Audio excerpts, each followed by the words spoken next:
Giuseppe Verdi və Richard Wagnerin operalarının müqayisəsi. 19-cu əsr opera sənəti Verdi və Wagnerin yaradıcılığı ilə iki böyük istiqamətdə inkişaf etmişdi.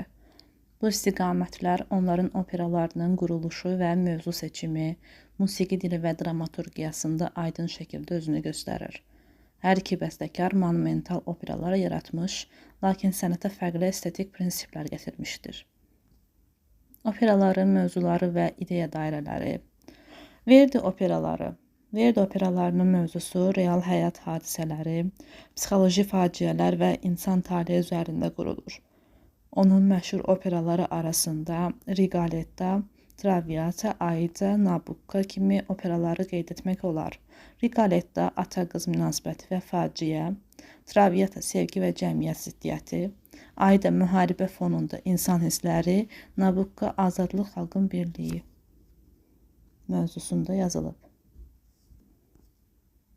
Bu operalarda insan xarakterləri mərkəzdə dayanır. Wagner operaları mifoloji, simvolik və fəlsəfi məzmun daşıyır. Wagnerin ən məşhur operaları isə Nibelungun Halqası, Tristan və İzolda, Parsifal, Lohengrin operalarıdır. Nibelungun Halqası mifik dünyanın yaradılışı və güc uğrunda mübarizəyə həsr olunub. Tristan və İzoldada isə sevgini metafizik ideya kimi təqdim etmişdir. Parsifal operasında müqəddəslik və mənəvi təmizlənmə hissləri aşılanıb. Lohengrində isə əfsanəvi qəhrəmanlıq təsvir olunub. Wagner operalarının əksəriyyəti mif və simvollar üzərində qurulmuşdur. Verdi operaları nömrəli forma üzərində qurulurdu. Aria, duet, ansambl, xor, instrumental giriş. Ariyalar bəzən müəyyən səhnənin əsas emosional mərkəzini təşkil edirdi. Dramaturgiya nömrələrin ardıcıllığı ilə inkişaf edirdi. Wagner operalarında nömrəli quruluş yox idi. Bütün musiqi fasiləsiz davam edirdi. Ənənəvi aria və duet tipi yox idi. Musiqili dram mövcud idi. Verdi operalarında əsas diqqət kantabile melodiyaya yönəlmişdi. Vokal partiyalar yüksək emosional təəssürat yaradırdı. Müğənnilər üçün geniş diapazonlu, parlaq ariyalar yazılırdı. Vokalla orkestr arasında balans qorunub saxlanılırdı. Wagner operalarında melodiya sonsuz melodiya prinsipinə tabe idi. Vokal orkestrin simfonik toxunmasına qarışırdı. Möhtəşəm, güclü drama tenor, Wagnerian soprano tipləri tələb olunurdu.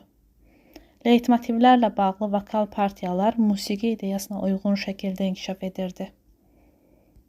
Verdi operalarında orkestrin rolu. Orkestr əsasən vokala xidmət edir, səhnənin emosional fonunu yaradırdı. Tərkib klassik İtalyan orkestri ölçüsündə idi. Xor səhnələri çox vaxt emosional kulminasiya yaradırdı. Wagner operalarında orkestrin rolu.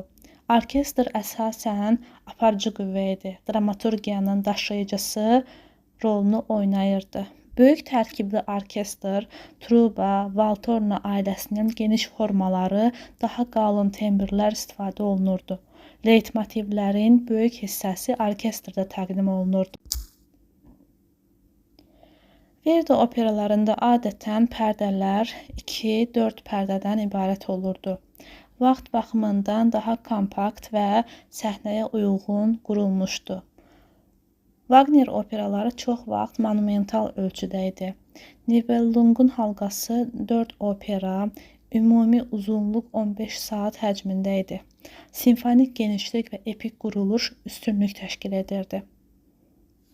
Verdi operalarında xor xalqın hisslərini, ümumi emosional fonu əks etdirirdi.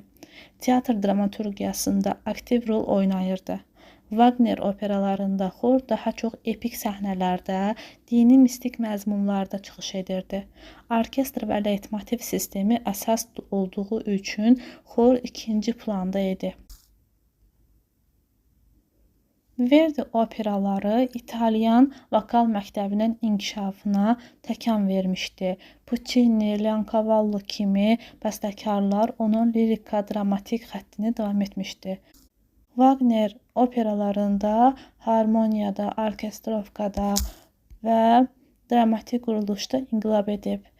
Richard Strauss, Debussy, kino musiqisi bəstəkarları Wagnerin leitmotiv sistemindən ilham almışdı. Verdi və Wagner operaları 19-cu əsr musiqi mədəniyyətinin iki fərqli xəttini formalaşdırır. Verdi operaları melodizm, insan dramı, vokal parıltısı, realist konfliktlər çərçivəsində davam edirdi. Wagner operaları simfonik axın, leitmotivlər, mifik fəlsəfi ideya, monumental dramaturgiya kimi xüsusiyyətləri daşıyırdı. Bu müqayisə göstərir ki, hər iki sənətkar opera janrının inkişafında həlledici rol oynamış və müxtəlif bədii estetik istiqamətlərin formalaşmasına səbəb olmuşdur.